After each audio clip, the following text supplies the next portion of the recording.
Go ahead and testify too if you want to before you sing, or sing, then testify, however you want to do it. Both of them are rough.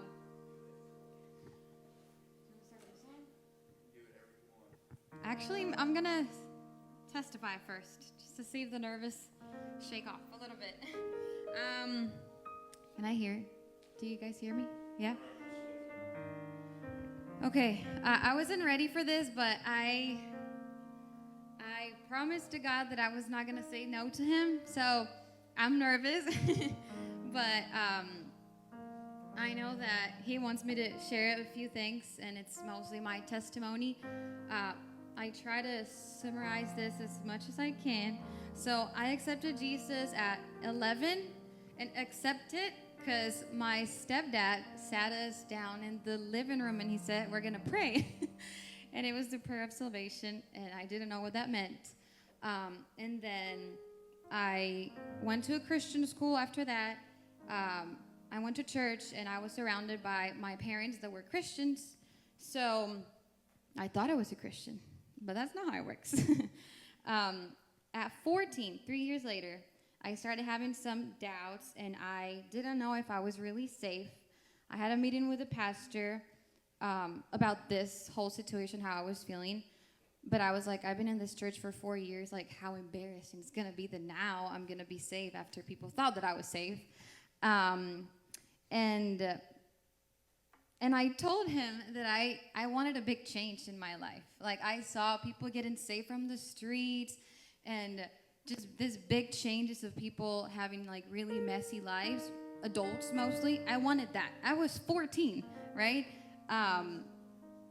And I remember sharing this with my mom also, and she said, he does not want you to get that far. He wants to protect you, and save you from the world at a young age. Because I wanted this big change, but I didn't want to go crazy. How is that going to happen, right? And then the pastor told me, God does not have grandchildren. He has children, meaning he's not my grandpa. He's my father. So I'm going to cry. So I remember I gave my life to Jesus the day before I turned 15. This is going to sound really cheesy, but I remember looking at the sky that night before going to sleep and just feeling how big his love was for me, and something I've never felt before. And I knew I was safe by then, and I'm like, I'm going to heaven. This is all right. And this takes me to, hold on. Where did it go? Well, I cannot find it. It went somewhere. But the verse that says to remember your Creator in the days of your youth. It's Ecclesiastes. I can't remember because it's somewhere in here. And after that, I decided to follow him. I went to a secular college back in Costa Rica. That's where I was born and raised. And it was not Christian, and I was offered a lot. I was offered to go party and all these things, and I said no. It did not even call my attention, and it's something that is not my personality, because for years I said that's just how I am. But it was Jesus that gave me that desire of not liking the world and things from the world, and just like living for him. Anyways, like I said, I lived in Costa Rica. I came to the States whenever I was 16 to see a college, because my plan was to come to college here. And I was here just for a week, and I went back home and I told my mom, I'm never gonna leave Costa Rica. I'm staying here forever, because I'm still really close to them, and there was nothing that was gonna separate me from my family. Little did I know, 4 years later, I was going to come to a convention, and I was going to meet that man right there. And I heard God telling me, he's going to be your husband, and you'll have to move here. He's not going to go there because he didn't have a job there. It was easier for me to move here. And where are my verses going? Hold on. Okay, and then that's the verse, Proverbs 3:5-6. Trust in the Lord with all thine heart, and lean not into your own understanding. In all thy ways acknowledge him, and he shall direct your paths.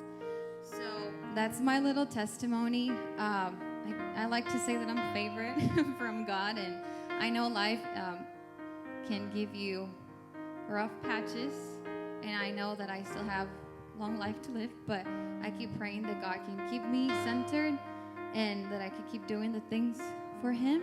And yes, I didn't have a huge testimony, but for me now, I see it as God protecting me from everything.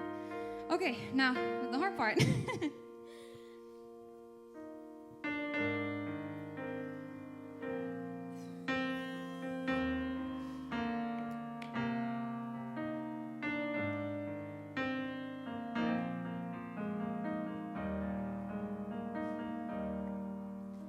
The Lord is my shepherd, I shall not want.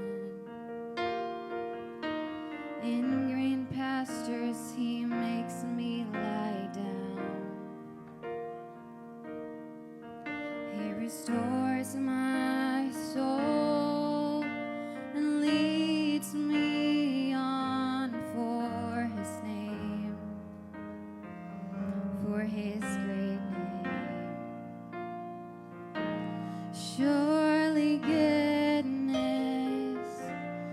surely mercy, right beside me all my days, and I would dwell in your house forever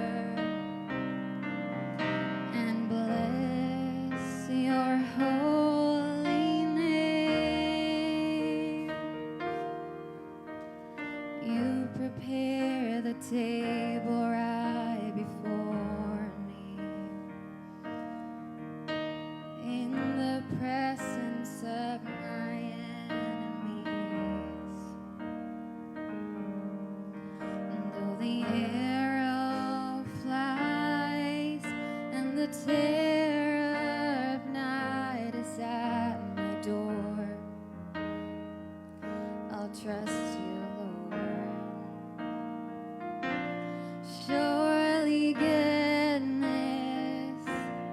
surely mercy, right beside me all my days, and I would dwell in your house forever and bless your holy name. Even though I walk through the valley of the shadow of death, I will fear no evil. Even though I walk through the valley of the shadow of death, you are on my side.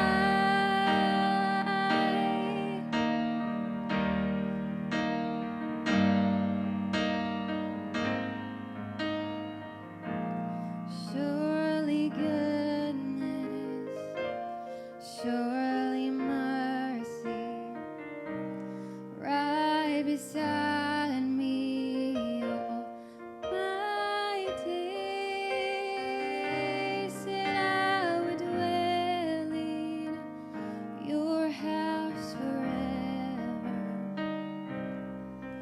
and bless your holy name,